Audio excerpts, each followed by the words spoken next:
bueno, de esas casualidades que encantan, y si a mí me encantan, yo sé que el público va a disfrutar muchísimo. Clodoaldo Mateo Villanueva, con él vamos a hablar de partidos políticos, de elecciones, de democracia y de algo que yo creo que es tiempo que cada vez se conozca más, y es de la EFEC. De la escuela de la Junta. Escuela de la Junta Central Electoral. Me sorprendió en días pasados cuando un joven constitucionalista, es decir, experto en derecho constitucional, se fascinó con la idea de que existiera esa escuela. Entonces, vamos a hablar de lo que hace esa escuela, de lo que persigue y de lo que ha logrado. Esta joven vino una vez con un sueño debajo del brazo, lo recuerda Merlin, ¿verdad? Lo recuerda Carlitos. Daba trabajo la entrevista porque tú decías, pero esta muchacha está inventando, se va a encontrar la protesta, el desagrado de hombres, de mujeres, de madres que no quieren, que digan, que no digan. Pero hicimos el programa, después fue al matutino alternativo y aquello fue creciendo, creciendo.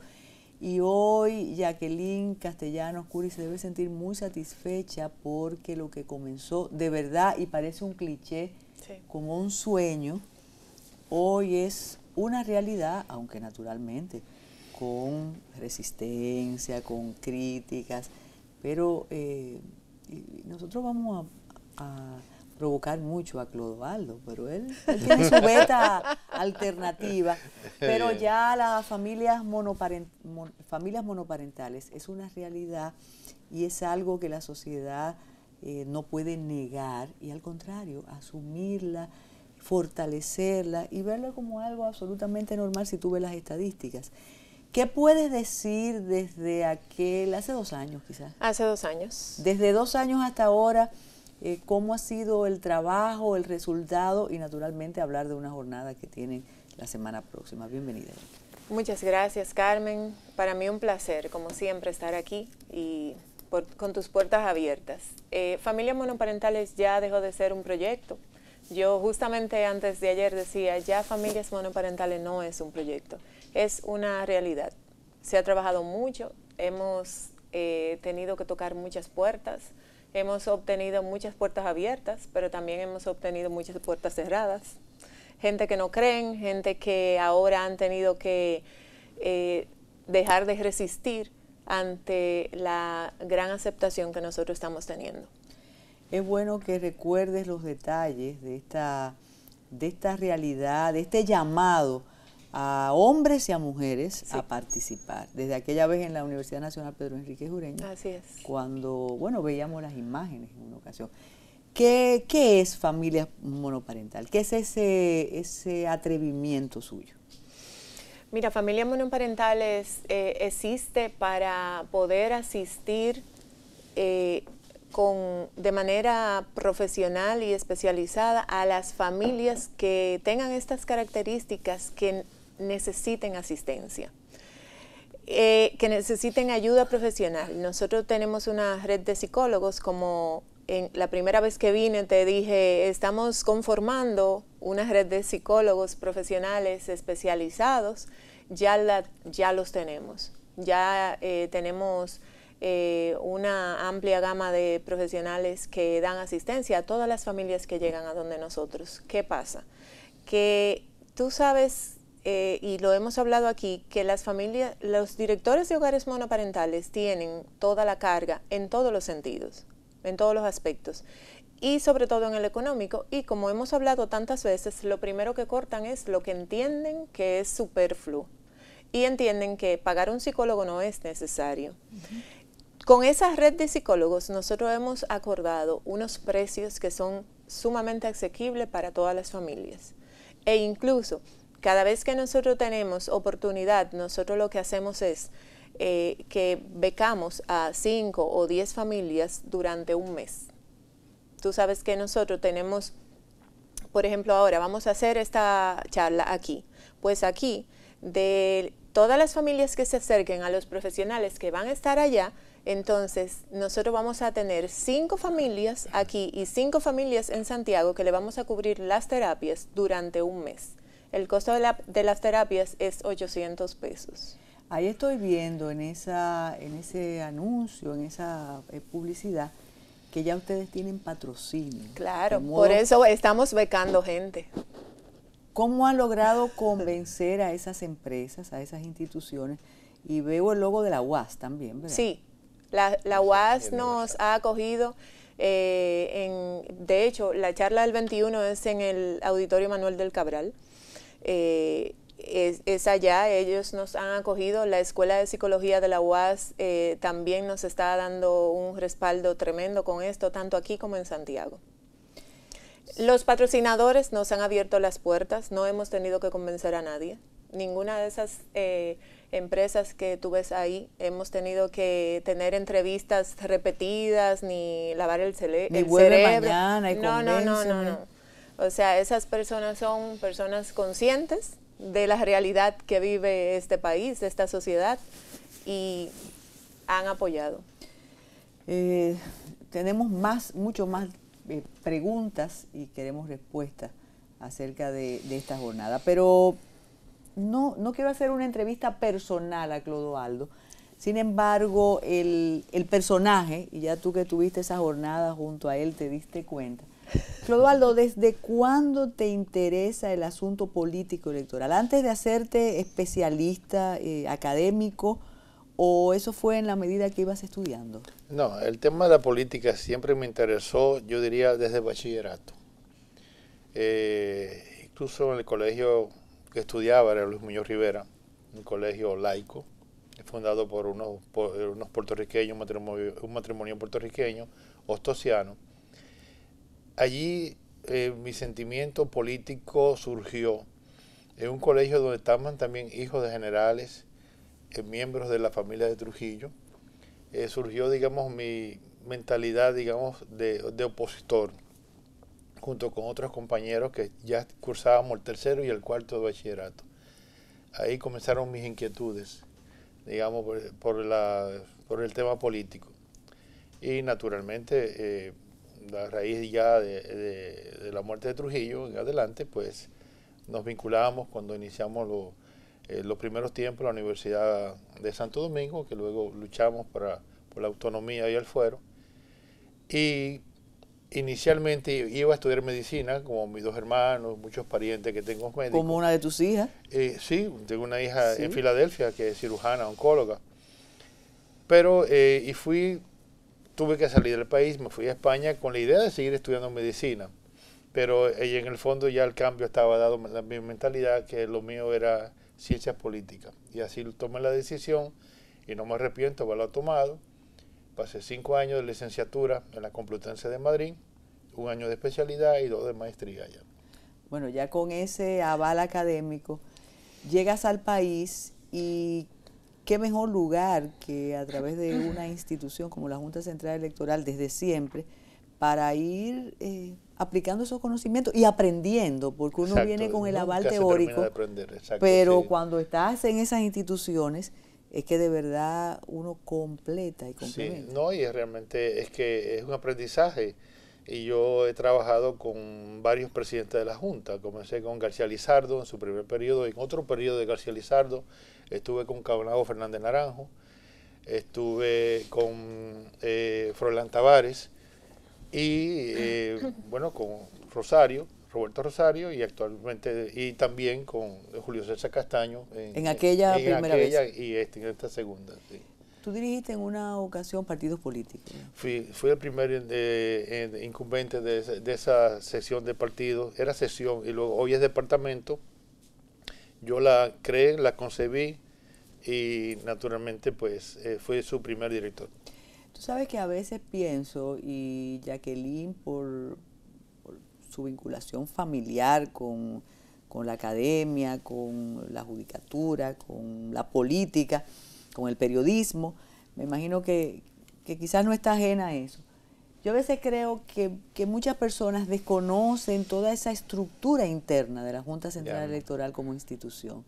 Piensan que la Junta solo aparece como en época electoral, con buenas y malas noticias. Es permanente. Pero desconocen que eso es todo un mundo. Sí, sí. Mira, si es un mundo con más de 5.000 personas. Yo lamento que en la última constitución, revisada, de la de 2010, revisada posteriormente, para cambiarle un artículo, en esa constitución no se haya concebido, como existe en Costa Rica y en otras naciones, la definición de poder electoral. Porque de hecho somos un poder electoral no solamente por el número de personas allí, sino por la temática permanente que hacemos. No solamente son las elecciones, eso es una de las áreas, pero está el Estado civil. Claro que sí. Está, digamos, el registro, digamos, electoral, está el tema, digamos, de los nacimientos, de las defunciones, La de los identidad, matrimonios. la identidad nacional. La identidad, y el otro tema que nos preocupa a todos es la enseñanza de la democracia. A partir de esta institución que va a cumplir en los próximos meses, en enero, 31 de enero, que cae miércoles, va a cumplir ya una década de haber sido creada la Escuela de la Junta Central Electoral.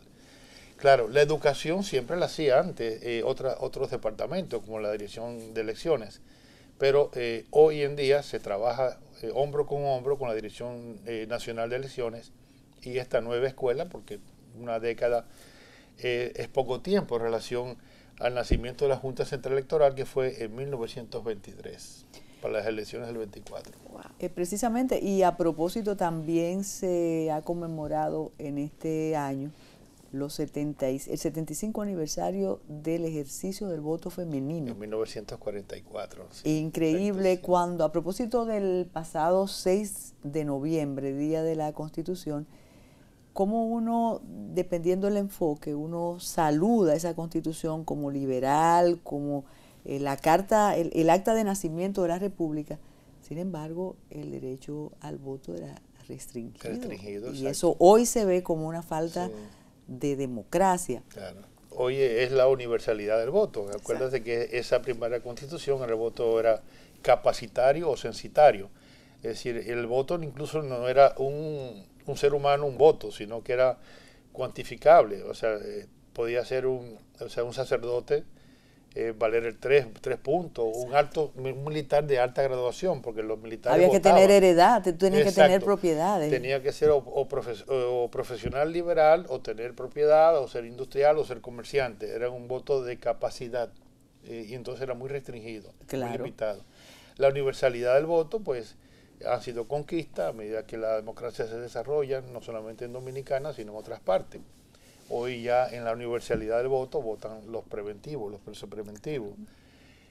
Algún día, yo digo que algún día votarán los miembros de la policía de las Fuerzas Armadas. Hoy no votan, pero eso existe en otros países. Sin embargo, habría que modificar la yo te Constitución voy para ello. a retar como director de la escuela de la Junta Central Electoral, de Formación Electoral y del Estado Civil.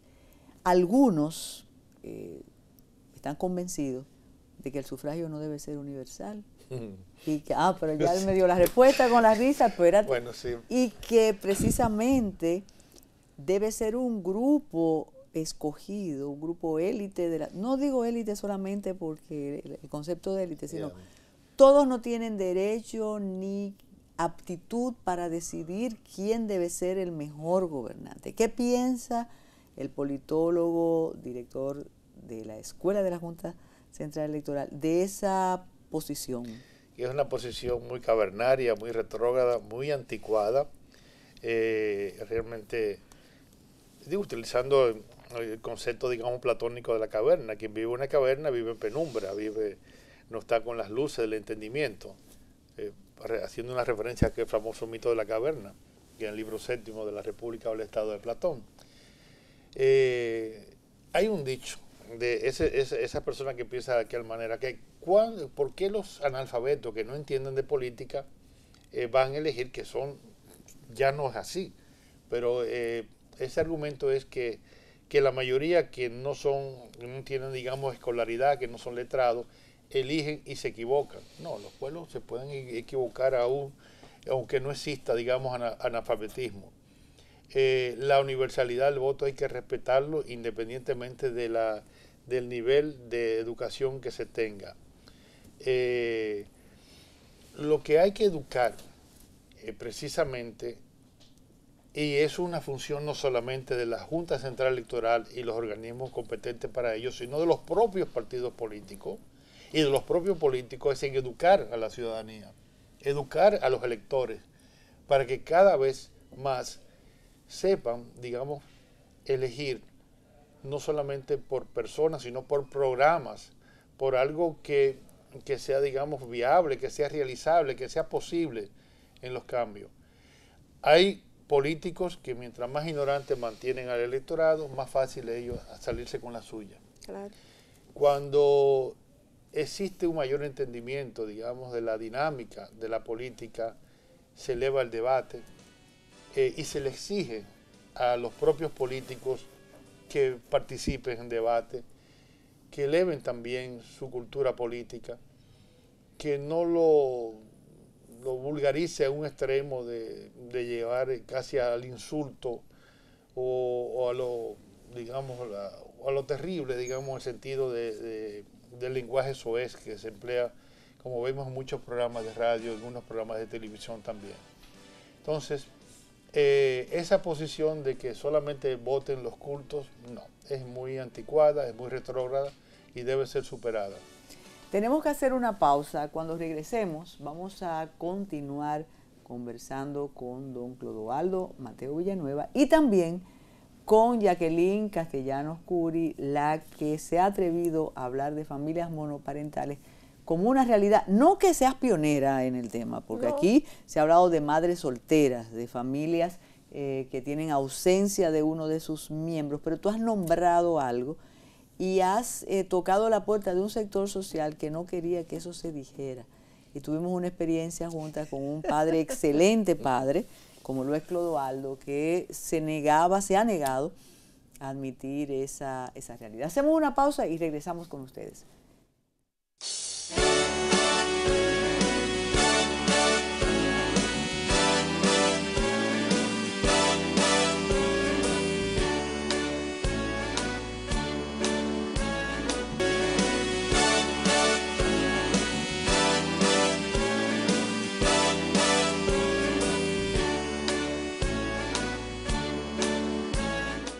Y que ya tienen una categoría legal. Exacto. A mí me llama la atención cuando alguien dice, no, pero ellos no son casados, refiriéndose a una pareja.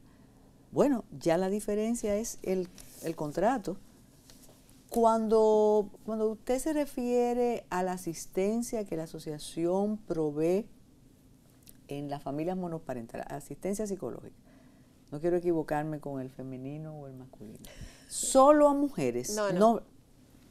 Gracias. Esto no es un tema de hombres y mujeres. Estamos hablando de familias monoparentales, que es toda familia que esté dirigida por un solo de los progenitores. Monoparentales significa uno. No estoy hablando ni que sea mujer ni que sea hombre. Es cierto que hay más de un 80% que son las mujeres que las dirigen, pero eso no quiere decir que no hayan hombres. La asistencia nosotros la otorgamos y los referimos a la red de psicólogos que nosotros tenemos indistintamente. Esto no es una cuestión de sexismo ni de feminismo, no. Usted es una familia monoparental con una necesidad, usted se acerca a nosotros y nosotros lo podemos referir donde un especialista. ¿Se atreven los hombres que están criando su familia solos? Qué sinvergüenza, ¿eh? Puede ser por divorcio, puede ser por viudez, puede ser por un viaje. Así es. Una mujer puede irse la esposa puede irse o la conviviente puede irse. ¿Se atreven a solicitar ayuda para criar su familia? Mira, o ahí viene esa seguridad masculina que a veces esconde una gran debilidad y dice, no, yo no voy a ir a esa reunión en la UAS porque yo puedo. Mira, en todos los casos que hemos tenido, justamente antes de ayer se acercó un hombre a mí y pidiéndome orientación. Y yo inmediatamente lo referí a donde una de las psicólogas que trabajan con nosotros. Pero o sea, los hombres sí se acercan y los hombres sí están haciendo un trabajo en lo que se refiere a familias monoparentales, por la razón que sea, tal como tú lo has mencionado. Puede ser viudez, puede ser que se haya ido a trabajar a otro país, puede ser que esté trabajando en el interior, eso es indistinto y no importa, pero hay menos casos de hombres. En la experiencia solamente uno se ha acercado a mí. ¿Qué van a ofrecer ustedes 21 y 22? Sería bueno que ofrezcan los detalles para que se coloque en la agenda desde ahora Sí. y aquí también el programa para que se diga cómo debe ser. Mira, el 21 vamos a estar a partir de las 6 de la tarde en el Auditorio Manuel del Cabral de la Universidad Autónoma de Santo Domingo. Vamos a estar allá tratando un tema, una charla que se titula Seguimos siendo padres. Eso quiere decir muchas cosas, porque el título es bastante explícito, ¿verdad? Vamos a tratar 4 puntos básicos de cómo seguimos siendo padres después del divorcio, abandono o viudez, cómo administramos nuestras emociones, cómo los adultos deben administrar sus emociones para poder obtener un buen desarrollo para con sus hijos, la diferencia que hay entre disciplinar, educar y corregir, que no es lo mismo, y cómo poder estructurar nuestras vidas de una manera mejor que lo que teníamos para poder tener una estructura de un hogar nuevo. ¿Quiénes van a ser facilitadores? Carmen Virginia Rodríguez y quien les habla. ¿Cómo se puede uno inscribir? Los padres, las madres que nos están viendo ahora, ¿qué pueden hacer? Mira, tenemos... ¿O cómo deben hacer? Primero, la entrada es gratis. Es bueno aclarar que no tiene ningún costo. Vamos a empezar puntual a las 6 en punto. Vamos a dar inicio por una cuestión de que tenemos que respetar el tiempo de los que llegan temprano. Claro. Y además en el auditorio también hay otros compromisos.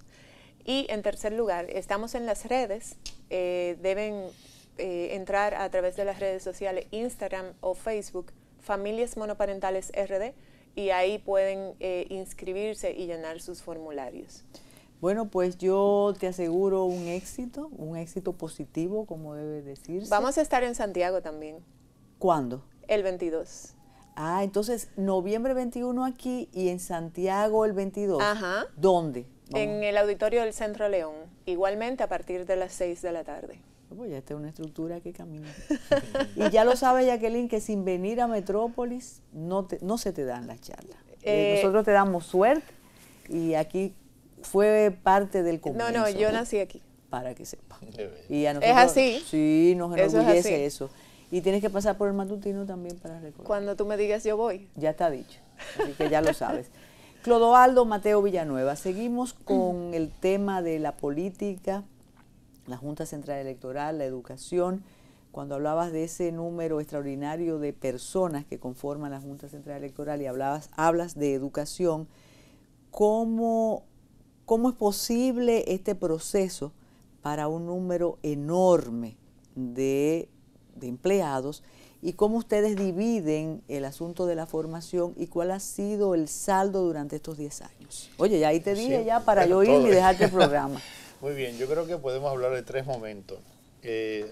Lo que ha sido la EFEC, lo que es actualmente y lo que pretendemos ser a partir de 2018. Lo que ha sido la EFEC es una escuela que incluso ofertamos 5 diplomados, 2 con la Universidad Autónoma de Santo Domingo, 2 con la Pontificia Universidad Madre y Maestra, y los 2 últimos, el 6º y el 7º, que eso es el presente, ha sido la propia EFEC, y han sido excelentes esos diplomados con la temática de democracia, liderazgo y gobernabilidad. La EFEC también en el pasado ofreció maestría, y de la maestría 2 con doble titulación de la Pucamaima y de la Universidad de Granada. Y hemos ofrecido también maestría relacionado con el Estado Civil, una promoción en Santiago, otra aquí en Santo Domingo, y en este último trimestre hemos finalizado en San Juan de la Maguana, y ese grupo ya está a nivel de asesores de tesis, de preparar sus tesis para culminar felizmente, digamos, ese programa de maestría. No solamente hemos manejado esas 5 maestrías, sino también especialidades en Derecho Electoral y en el Estado Civil con la Universidad Autónoma de Santo Domingo. Son innumerables los cursos cortos, los talleres, los seminarios que ha realizado el EFEC en todos los órdenes, destinados para el personal de apoyo, de base, de las estructuras electorales y del personal intermedio, es decir, los asistentes académicos administrativos, los mandos intermedios de la Junta Central Electoral y las oficialías, y también con los funcionarios. Esos cursos van desde el manejo de las emociones, o sea, inteligencia emocional, los manejos de conflictos que son permanentes, y más en los temas con los partidos y en los temas de la política. Es decir, se han dado cursos a nivel, digamos, de base, a nivel intermedio y a nivel superior. Pero para lo que piensa hacer la EFEC, como la Escuela de la Junta, la Escuela de Formación Electoral y del Estado Civil, en lo venidero, es concentrarse en diplomados, tanto en los temas de administración electoral, tanto en los temas de gerencia de partidos políticos, como de los estudios políticos electorales. Ya ha habido precedentes con cursos de diplomado que se han realizado para el Tribunal Constitucional. Y también dentro de nuestras ocupaciones está en la capacitación de 158 juntas electorales, que antes eran las juntas electorales municipales, ya no se llama así en la legislación electoral actual, incluyendo también la junta de distrito, que tiene una composición algo peculiar en relación a las demás, a las 157. Y de las 168 oficialías que existen a nivel nacional, tanto el Tribunal Superior Electoral como a las estructuras del Estado Civil, como las estructuras, digamos, de la Junta, le hemos dado cobertura, capacitando a sus secretarios, a sus presidentes, a los componentes, digamos, de cada una de esas juntas, en la víspera de las elecciones. Y esa educación es permanente. También conjuntamente, y lo vamos a realizar ahora con la Dirección de Elecciones, vamos a capacitar para la escogencia del personal de los colegios electorales. Son miles, y en esta ocasión se cerró ahora en este trimestre, este último trimestre de este año, la primera vuelta, vamos a llamarle así, el primer ciclo de formación de jóvenes bachilleres de ambos sexos, que para las elecciones, digo las elecciones del 2020, que van a ser dos, una en febrero y otra en mayo, serán ya votantes, serán electores, y queremos capacitar a esos jóvenes para que formen parte de los colegios electorales, personal nuevo, personal que está motivado, personal, digamos, no contaminado con, digamos, con las actividades negativas de la vida política dominicana. Es un personal excelente. Va a existir otros ciclos también en que se va a peinar la geografía nacional, regionalizando, digamos, las instrucciones. Se celebró esta primera parte y se capacitó en estos cursos, se le motivó en estos del voto consciente y cursos sobre el tema elemental de la democracia a cerca de 3.000 jóvenes a nivel nacional. Es uno de los logros en el presente trimestre. También se celebró ya finalmente el sexto diplomado de democracia, liderazgo y gobernabilidad. Finalizó, como ya dije, de la maestría de San Juan de la Maguana. Se está realizando unos cursos que tienen que ver con la coordinación del Estado Civil sobre el procedimiento civil destinado a los oficiales del Estado Civil, a los abogados de los distintos magistrados, a la consultoría jurídica, etcétera. Te he oído hablar siempre de educando para la democracia. Yo creo que eso es esencial.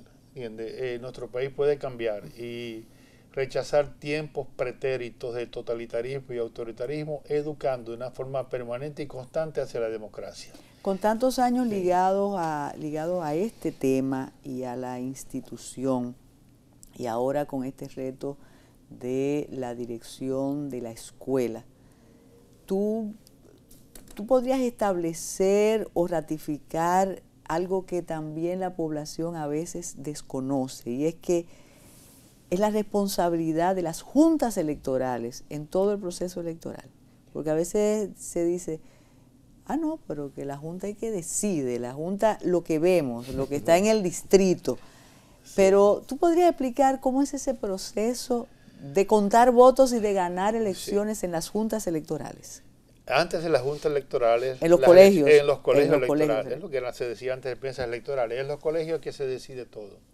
Entonces, si ese personal es idóneo, si ese personal está educado a mantener una objetividad, una neutralidad, hacer las cosas bien, la democracia se salva. Y si queremos fortalecer la democracia institucional en el país, tenemos que sentar las bases de una democracia electoral primero.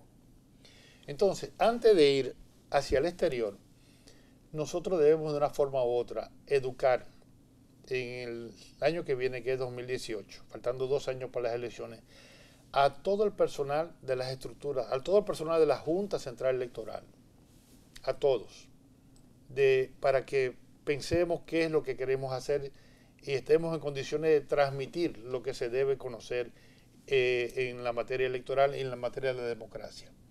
Después que nosotros estemos ya capacitados y formados, el segundo nivel entonces ir al exterior, a los partidos políticos, a los delegados de los partidos, no solamente a su dirigencia, a la sociedad civil, a las academias, a las personas interesadas en esta temática de investigación, y entonces ya es el paso que nosotros vamos a dar para, digamos, yo diría educación electoral externa, pero primero tiene que haber la educación electoral interna. 2018 la interna, 2019 la externa, y luego ya al final, en el tramo final, ambas a la vez. No podemos descuidar tampoco la interna. Conversaba fuera del programa contigo acerca de la situación en Chile, que ya hasta el PNUD ha subrayado la poca participación política, que a muchos nos sorprenden porque además Chile ha alcanzado unos índices de desarrollo, de democracia, que si lo compara con lo que existía en los años 70 y demás. Sin embargo, y eso está avalado por estadísticas, la participación en la República Dominicana en los procesos electorales es paradigmática. Sí. Eso tendría que ver, tú que hablabas de tus inicios en el Muñoz Rivera, en esa rebeldía propia de la juventud y de aquella época. ¿Tú ratificaste eso, Clodoaldo? ¿Crees que después de 31 años de tranquilidad electoral, nosotros como pueblo sabemos la importancia del voto? No, aquí lo que hay es una alta politización. Y yo diría que politológicamente, sociológicamente, aquí los partidos no han sucumbido como pasó en el Perú, como pasó en Venezuela, como pasó en su momento en Ecuador. Yo tengo mi punto de vista, mi teoría. Es que hoy en día, lamentablemente, la institución donde se puede ascender socialmente más rápidamente es el partido político. Siglo XVIII, siglo XIX en España, América Latina, era o la Iglesia o las Fuerzas Armadas. Hoy son los partidos en la República Dominicana. Es la forma, lamentablemente, de catapultarse en poco tiempo, incluso hacer dinero, hacer recursos a través de las organizaciones políticas. Por eso no se han desplomado del todo. Ahora es cuestión de tiempo, porque organizaciones grandes han desaparecido en la República Dominicana. Desapareció la agrupación política 14 de junio, que salido de la dictadura aglutinó, yo diría, más del casi un 90% de la juventud que creíamos en aquel momento de las transformaciones como referente de la Revolución Cubana. Hoy esa agrupación política de Manolo Tavares hoy es inexistente, esa historia política dominicana. Desapareció la Unión Cívica Nacional, también que era enorme fuerza, digamos la segunda fuerza política de las elecciones del 20 de diciembre de 1962. Son dos ejemplos de grandes organizaciones que hoy no existen. Es decir, que no te extrañe, si vamos a los criterios, por ejemplo, de Yosela Palombara y de Weiner, de cuáles son, para definir un partido político moderno, es la durabilidad en el tiempo más allá de quienes la fundaron. Ese PRD hoy peligra, ese Partido Reformista hoy peligra. ¿Entiendes? Más el PLD no, porque es quizá la fuerza política, digamos que está en el gobierno, estuvo en el poder, salió del poder, volvió y comenzó pequeño también en sus inicios, cuando de una manera muy hábil, muy astuta, su máxima dirigencia abandonó la lucha armada, la lucha directa, y dejó de mencionar mataderos electorales para incursionar también en la vida electoral. Tenemos que hacer una pausa, pero cuando regresemos tenemos que continuar con ese tema y hablar de la fortaleza, de la debilidad y de la historia de los partidos políticos dominicanos. Regresamos de inmediato. ¿Cómo no?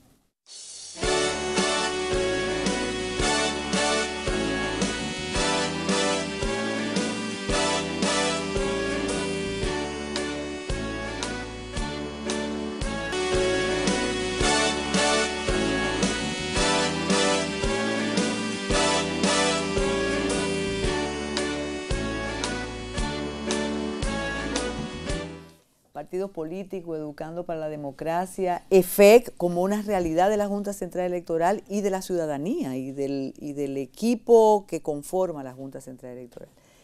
Pero usted tocó un periodo político dominicano que yo creo que sencillamente ha sido apasionante. A usted le tocó como protagonista muy joven, a mí más o menos niña, pero leyendo, como uno vivió rezagos de eso.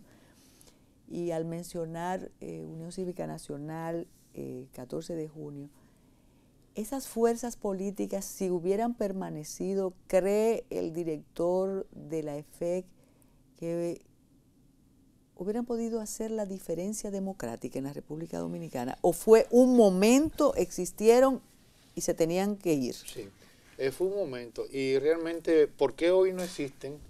Porque se convirtieron en dos organizaciones antisistema, contrarios a la democracia. Una entró por la puerta de la cocina del Palacio, mediante un golpe de Estado. Es antidemocrático totalmente, ¿entiende? Hubo un acto notarial de aquel golpe, funesto golpe, que ocasionó más de 5.000 muertos unos años después, en el 63, y vieron las consecuencias del 65. De ahí, de los firmantes, Juan Isidro Jiménez Grullón, de una manera muy digna, pidió perdón al país, ¿entiende?, por haber actuado de esa manera. Él consideró, antes de morir, que había cometido un error.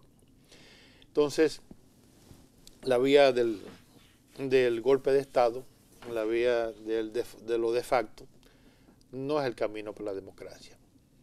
Crea su legalidad con el tiempo, como también son las dictaduras, pero no tienen un origen legítimo. 14 de junio tampoco, incluso recuerdo la agrupación política 14 de junio llamó a su militancia a abstenerse de participar en las elecciones del 20 de diciembre de 1962. Yo le garantizo a usted que el 90% de los jóvenes votamos o por Unión Cívica o por el PRD, la mayoría por el PRD. ¿Cómo nos íbamos a perder? Digamos, yo voté por primera vez siendo un jovencito y yo desobedecí a la instrucción que de la máxima dirigencia, y hay personas vivas ahí, Fidelio Despradel podría ser testigo, que ya Fidelio tenía una formación marxista y fue lo que llamó a la abstención del 14 de junio. Entonces, la vía insurreccional no es la vía hoy en día para la democracia, y mucho menos ahora que ya se está liquidando las guerrillas de hace medio siglo en Colombia. Queda un grupo todavía del ELN, es cuestión de tiempo para que se integren, digamos, a la vida política. Entonces, ser antisistema o una organización antisistema, pues no va a tener ni el reconocimiento de la Junta, ¿entiendes? Tiene que unirse al sistema. Entonces, con el PLD, que se forma inicialmente de Liberación Nacional, pensando con la estrella del Vietnam, del Vietcong, una lucha que no era la vía por la frustración que sintió el profesor Juan Bosch al truncarse, digamos, su democracia representativa, que él junto con la línea aprista, la línea de José Figueres, Betancourt, etc., se vio frustrado, y lo manifiesta en la crisis de la democracia en América Latina por los acontecimientos de la República Dominicana. Pero el PLD abandona eso, como abandonó también los partidos comunistas de la Tercera Internacional Leninista, y gradualmente los partidos comunistas más grandes de la Europa Occidental, Italia, Francia, España, que crearon el eurocomunismo, se convirtieron en partidos electorales, en partidos del sistema. El PLD abandona el criterio de matadero electoral y va a unas elecciones 18.000 votos. Va a unas segundas elecciones como 130 y pico mil votos, no tengo la cifra exacta, pero va una tercera vez y saca 300 y pico mil votos y rompe el bipartidismo perfecto que en Dominicana se ha caracterizado primero con el PRD y Unión Cívica, luego el PRD y el reformismo. Y entonces se constituye en el país un tripartidismo o un bipartidismo imperfecto ya cuando la suma de un tercero en contienda o en participación es capaz de cambiar la correlación de fuerza tanto del primero como del segundo.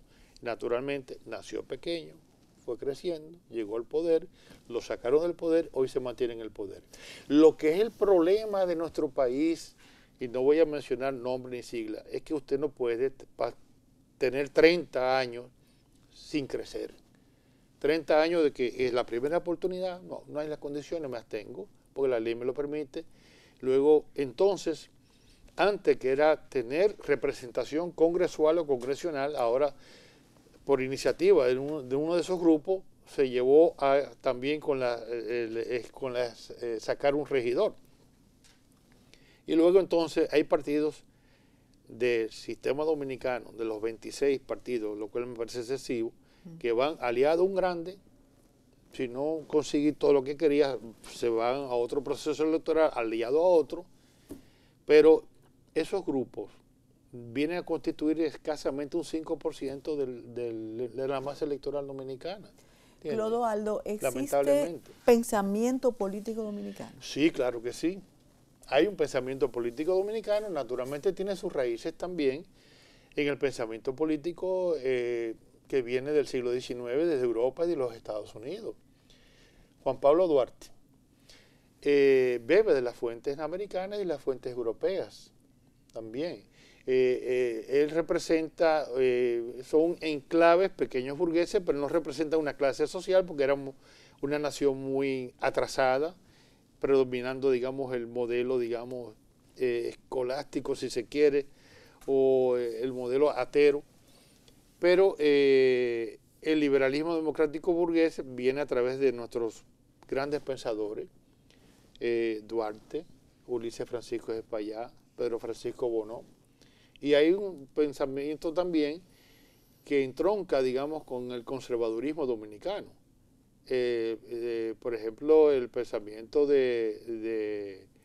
digamos, de un Peñavalle es un pensamiento, digamos, vinculado a la dictadura, o de José Ramón López, un pensamiento, digamos, yo diría prefascista, cuando en la obra de Alimentación y la Raza habla de que realmente no vamos a ser productivos por la carencia, digamos, proteínicas, y que somos un pueblo condenado, digamos, a ser un pueblo, digamos, hasta servil. Una especie de Montesquieu caribeño. Sí, caribeño, sí. Cuando hablaba del clima y de las posibilidades de pensamiento del ser humano.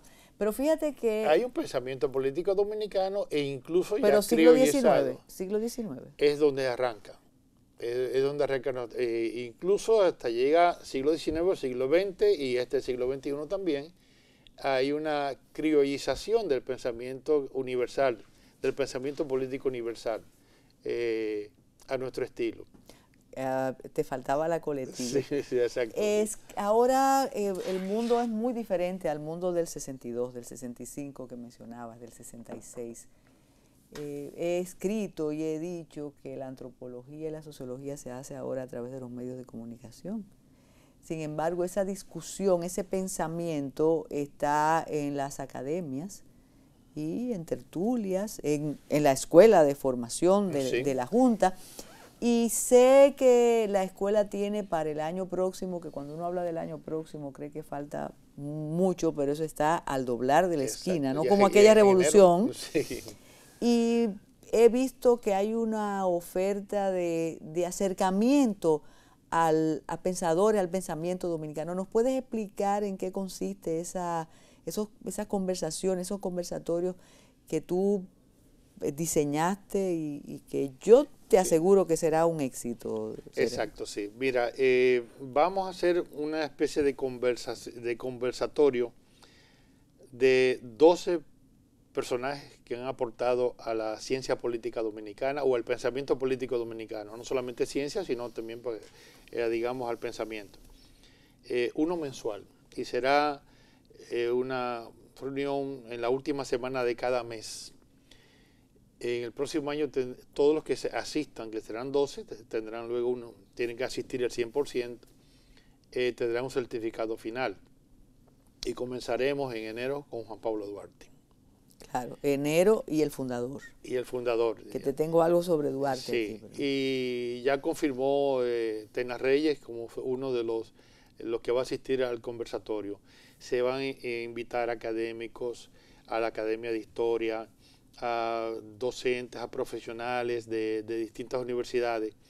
Y el público, podríamos llegar hasta 80 o 100 personas, de ahí no puede pasar porque sería poco manejable, y queremos que asistan los dirigentes de los partidos políticos, personas de la sociedad civil, que asistan muchos jóvenes, estudiantes también, académicos intelectuales, a participar de esa, yo no quiero llamarlo de tertulia, el nombre de tertulia ya ha sido muy gastado, sino una especie de conversatorio, donde figuras importantes que manejan estos temas, vamos a conversar con los que allí estaremos presentes. El segundo participante, el segundo pensador sería Ulises Francisco de Espaillat. El tercero sería nuestro sociólogo dominicano Pedro Francisco Bonó. También, o sea que comenzamos en el siglo XIX. Quiere decir que existe suficiente material humano para usted mantener un ciclo de conversatorios sobre claro eso. Sí.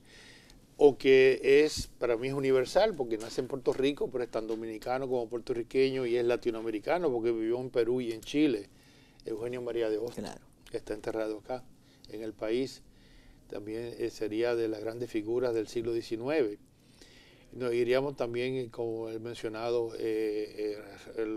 Ramón López. José Ramón López. Sí. También Peñavalle, Manuel Arturo Peñavalle. Estaría pues, también Pedro Mir. Fíjense claro, que tenemos autores marxistas y autores no progresistas, sino también ultraconservadores. También hemos pensado entre los que van a participar, pues naturalmente habrá un día de la reunión de un conversatorio acerca de Juan Bosch, otro día sería de Joaquín Balaguer, de José Francisco Peña Gómez, de Juan Isidro Jiménez Grullón, 2 en total, y 2 vivos tenemos que lo vamos a convocar. ¿Y lo puedes decir o lo vamos a...? No, Marcio Veloz Magiolo sería uno de ellos, porque aunque él es especialista no solamente en la cultura taína, es un excelente escritor, pero el tema social va de la mano con el tema político, y sus novelas, sus escritos, dejan ver, digamos, distintos momentos del quehacer de la actividad política en el país. Y el otro sería Leonel Fernández, que se culminaría porque Leonel ya tiene publicaciones, ya tiene creaciones, creatividad.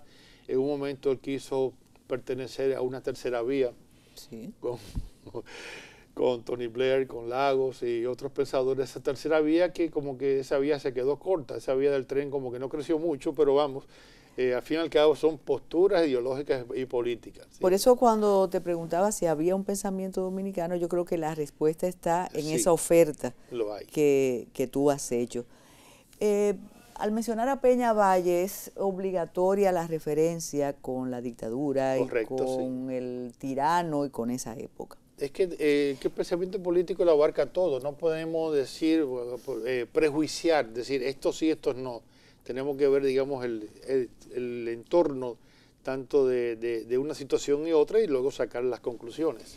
¿Piensa Clodoaldo Mateo Villanueva que esa cantidad de intelectuales que sirvieron a la tiranía fueron genuflexos o simplemente como aquella expresión de un intelectual cuando aceptó ya al final meterse en el tren gubernamental, que decía que en este país estaba prohibido fastidiarse con el otro término? Entonces, ¿tú crees que fue un fenómeno propio nuestro o eso se hace en cualquier régimen político que tú para sobrevivir vende tu pensamiento? Bueno, aquí se vio de todo. Con una dictadura, un sistema tan cerrado, tan estrecho, como la dictadura de Trujillo, se podría aplicar aquello de que o estás muerto, o estás preso, o estás en el exilio. Se vieron esas tres circunstancias. Marrero Ariztí fue uno de los que pagó con su vida también la osadía de desafiar al régimen. Muchos intelectuales emigraron y triunfaron en el exilio. Juan Bosch, Jiménez Grullón, Violán, para mencionar algunos. Otros se quedaron y desafiaron el régimen desde acá mismo. Américo Lugo fue uno de ellos. Se negó, digamos, a escribir una historia con los lineamientos del régimen. Y claro, se le bloqueó la vida, no se le dieron préstamos, prácticamente se le agiló. Y Américo Lugo no fue el único también. Hubo gente muy ilustre que no se llegó a inscribir en las organizaciones de régimen, en el Partido Dominicano. Ángel María Liz, que fue claro. Viriato Fiallo. O sea que hubo muchos dominicanos realmente muy dignos. Y en las provincias también. Que sufrieron exacto, sí. Existía una dignidad. Cierto, sí, de muchas familias, de muchas personas que enfrentaron al régimen con interés y con valor. Entonces, y de entre ellos muchos intelectuales. Ahora, otros, hay una anécdota que creo que a Balaguer se le propuso una visita que hizo al extranjero, un prominente líder político exiliado, le propuso que se uniera también al exilio. Y hay la anécdota del mango, que él esperaba que el mango madurara y cayera y efectivamente, hasta cierto sentido, sí, él se quedó. Y el mango cayó. Y cayó y heredó la situación política del país. Es decir, intelectuales que su obra comenzó en el exilio, como Juan Bosch, Pedro Mir, intelectuales que se quedaron en el país, algunos fueron disidentes, unos pagaron con su vida, otros quedaron marginados, otros contribuyeron de buena gana y de buena fe con el régimen, ¿entiendes? Porque se identificaban con él, ¿entiendes? Y vemos esas situaciones que se dieron, digamos, cada cual con sus aportes, digamos, con la riqueza de ese acervo cultural político que debemos retomar.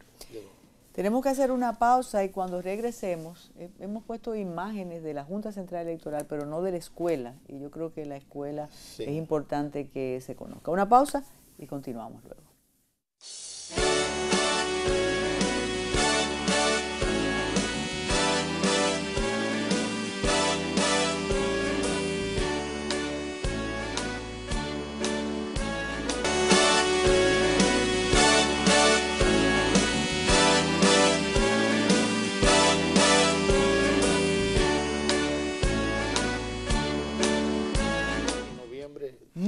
Mucho interés despiertan los programas de la escuela entre los integrantes de la Junta Central Electoral y tú lo sabes, Clodoaldo, por tu experiencia en la institución y porque reclaman cursos de formación electoral, de ley 659, de oficialías y de todo lo que tú mencionabas de otros cursos que nos ayudan a ser mejores funcionarios.